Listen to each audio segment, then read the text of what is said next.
The other thing is, though, coming off the World Cup, there is one person who may not be in action on Boxing Day against Liverpool, and it's a big player. It's that player between the sticks who was the heroes for Argentina. I mean, if he isn't involved, that's going to be a massive loss, right? It is a massive loss. I think sometimes we forget just how much of an influential character Emiliano Martinez is at club level. On the international stage, we saw it. We saw it not just in the regular time, we saw it in the penalties, we saw it in the extra time. His general attitude generally helps the team on the pitch. And I think he was also influential in that Aston Villa win against Man United. Generally against United, Emiliano Martinez always performs at his best.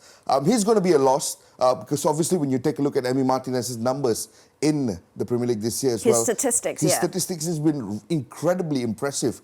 And he's not just got the ability to make those saves, he's also got the ability to command the box from the back. He's got the ability to play the ball out from the back as well. He's an incredibly all-rounded goalkeeper. But more than that, I think just his sheer character alone, I think you can see here, 15 games, just 18 goals conceded against, 14.8 post-shot expected goals, 55 shots on target against, and he's got a pretty impressive save percentage, 69.1. And I'll argue, Michelle, a lot of those goals conceded numbers might look slightly concerning, but you could argue that in situations like this, it's sometimes a lot more about the defense as well. And I think under Unai Emery, who's always been a defense-first coach, you're going to see those numbers improve drastically in the coming weeks. Well, if he is involved, or even if he's not involved on Boxing Day, but moving forward, he's going to have so much confidence. Exactly. After winning the World Cup. I mean, there's nothing more than winning the World Cup. That's the pinnacle of a football player's career, and he's going to have so much confidence as well. We talk about confidence being important for strikers, but for goalkeepers, you know, to make those shot-stopping moves, to be brave to come off your line as well. All that will play into his game moving forward. 100%. And I think Unai Emery, or rather Emiliano Martinez, thrives on being the villain.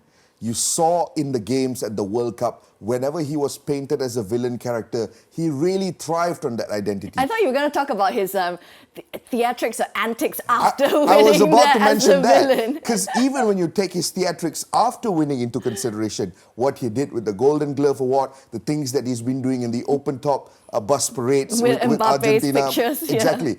Those are the sort of situations that's drawing a lot of criticism right now. People are criticizing him like nobody's business on social media.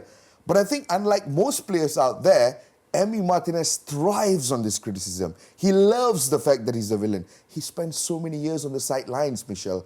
Right now, being a villain doesn't really bother him much. And I think, in fact, it pushes him to perform at his absolute best on the pitch. The Premier League is back, and fresh off the menu, we have Unai Emery's villain taking on Jurgen Klopp's Red Army. A much rejuvenated Leicester City side will take on the ever-impressive Newcastle United. And lastly, the Red Devils locking horns with newly promoted Nottingham Forrest at the Theatre of Dreams. Stats, predictions and more only on the Big Kickoff.